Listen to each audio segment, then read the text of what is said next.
Algo que nos ayuda mucho es el conocimiento y la información. Cuando podemos estructurar los fenómenos sociales a partir de la teoría, es más fácil manejarlos e incorporar las posibilidades de acción y de resolución sobre los mismos.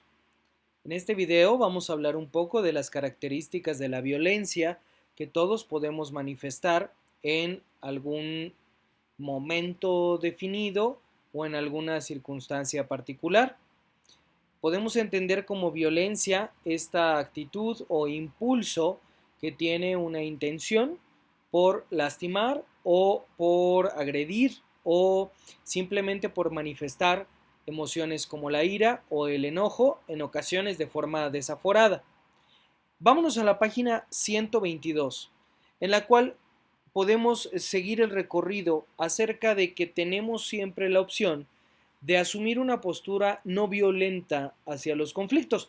Ya vimos en los temas anteriores que el conflicto nos ayuda a configurar que las crisis son oportunidades de cambio y que a partir de los conflictos también podemos aprender más de nuestros recursos y de las herramientas que tenemos a la mano a nivel familiar, social, académico incluso. Ahora vamos a ver cómo es colocarnos en una posición en la cual el agredir y el violentar no sean nuestro repertorio, sino más bien podamos reconocer de dónde están viniendo esos estímulos. La violencia puede ser directa, esto se da cuando una o más personas dañan a otra por medio de palabras o acciones. Esta violencia se manifiesta físicamente, por ejemplo, mediante golpes, o psicológicamente, por ejemplo, con el acoso, con palabras que puedan resultar hirientes. También estamos en la página 123. También puede ser con la indiferencia. Quiero hacerles y llevarles a la reflexión que muchas veces hacer grupos, conocido como la ley del hielo, desde hace muchos años, esa también es una forma violenta en la cual el no dirigirle la palabra a alguien es muy fuerte, jóvenes y señoritas, porque implica el que esa persona no pueda tener una incorporación a nuestro mundo cuando en algún momento fue parte de ese entorno. Entonces, no es ser amigo de todos, eso tampoco quiere decir, y no es estar peleado con todos y con todas. Es únicamente reconocer cuáles son nuestras actitudes que directamente pueden estar propiciando un entorno violento. Otro tipo de violencia es la estructural. Esta es menos visible, es indirecta y tiene que ver más bien con relaciones comerciales injustas, con discriminación hacia los sectores sociales, algunas minorías o injusticias que de forma social y estructural, como bien dice su nombre, puedan ir afectando a un grupo definido. ¿Cómo lo podemos ver? Pues ejemplificando que en ciertas partes de determinada ciudad se dejen de hacer parques, se dejen de hacer lugares de reunión y se dé una prevalencia de colocar fábricas o de colocar, por ejemplo, rellenos sanitarios o basureros y que con esto pues pueda mermar, recordemos el tema, la calidad de vida de las personas. Entonces, esa forma de violencia también tiene que ver con no permitir el acceso hacia ciertas situaciones de entretenimiento, hacia ciertos...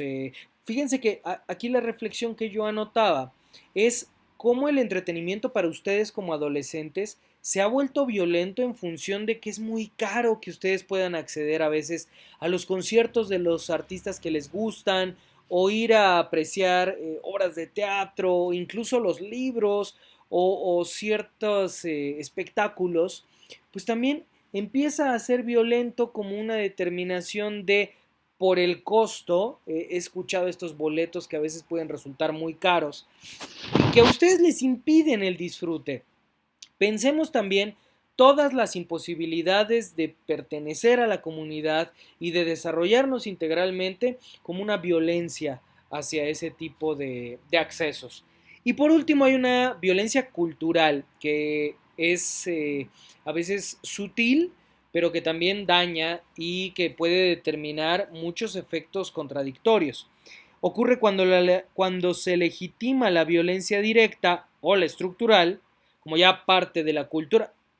Es decir, yo soy así, mi familia somos así y que el mundo gire. No, no nos importa si nosotros somos así y nosotros estamos bien, no nos importa lo demás. Esto puede ser desde lo familiar o puede ser desde lo nacional.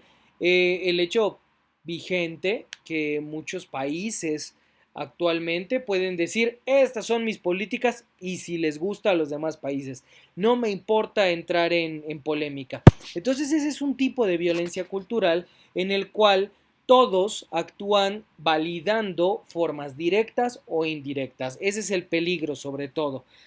Y se inhibe o reprime la respuesta de aquellos que las padecen. Se expresa en la religión, a veces esta intolerancia que puede existir hacia que alguien más crea y respetarlo. Yo les hago mucho hincapié y creo que durante todas nuestras clases hemos tenido ese pilar.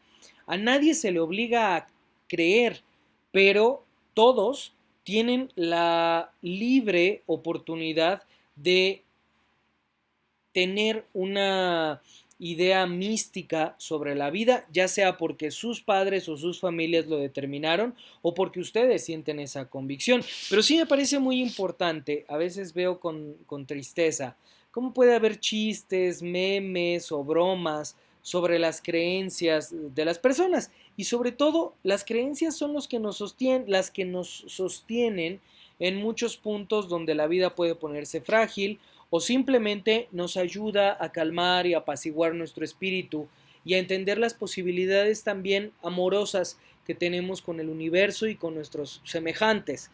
Entonces, como siempre les he dicho, hay que respetar las creencias de los demás. La violencia cultural también puede ser en la ideología. Aquí lo vemos más en los adultos, que a veces tenemos partidos políticos o tenemos prevalencias y no sabemos convivir y respetar las opiniones de los demás, fundamentarnos en actos democráticos. Cuesta trabajo, somos una variedad de personas que podemos manifestar intereses o aspiraciones distintas, pero bueno, ustedes como jóvenes, como señoritas, es bien importante que tengan estos fundamentos claros como pilares para el futuro desarrollo de la sociedad y sobre todo también el lenguaje.